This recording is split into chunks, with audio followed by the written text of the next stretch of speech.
राहुल जी, मैं आपको सबसे पहले बताना चाहूँगी कि मैं सुबह से मुझे बहुत बुखार है।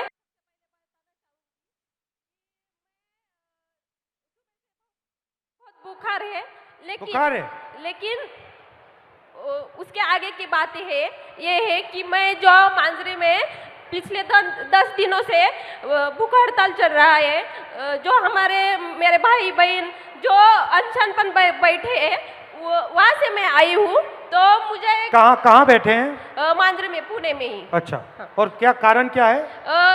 जो हमारी मांगे है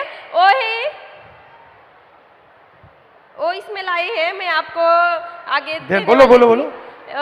तो हमारी मांग है कि हमें शिक्षा चाहिए, और मैं आपको मराठी में समझाऊंगी ताकि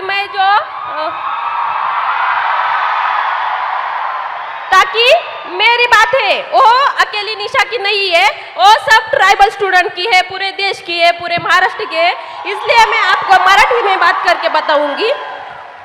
जो आम्ही जे उपोषणासाठी बसलेलो आहोत, आमचे भाऊ आणि त्याच्यामध्ये आमच्या 2 बहिणी देखील बसलेल्या आहेत, आणि त्यातलीच एका बहिणीची तब्येत खूप नाजूक झाली, तिला आज हॉस्पिटलमध्ये नेलंय।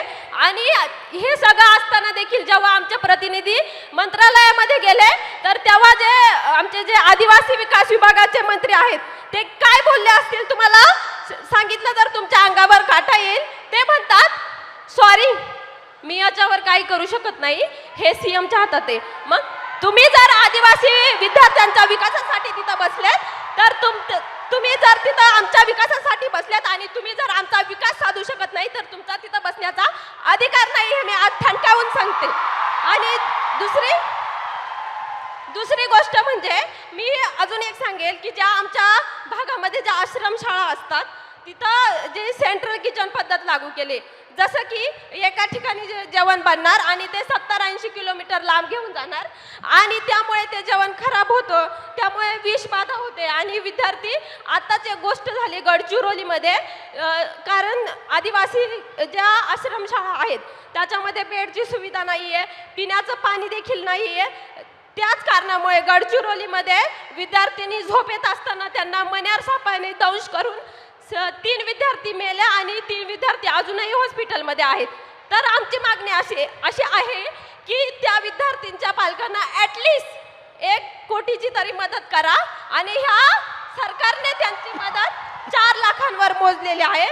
तसंच आमचं त्यांना एक म्हणजे मागणं आहे की ज्या आमच्या आदिवासी विद्यार्थिनी असतात, तुम्ही जर पाहिलं ते जे आदिवासी हॉस्टेल आहेत, ते जे शहरं आहेत जसं की पुणे, मुंबई, तर जे पुण्याचा जो सेंट्रल भाग आहे तिथं नाही आहेत, मांजरी, कोंढवा, और इस वजह से जो हमारा शिक्षण है, हम जो पढ़ते वो पढ़ने के लिए टाइम ही नहीं रहता, क्योंकि 4-4 घंटे हमें वहाँ जाने आने में ही लगते।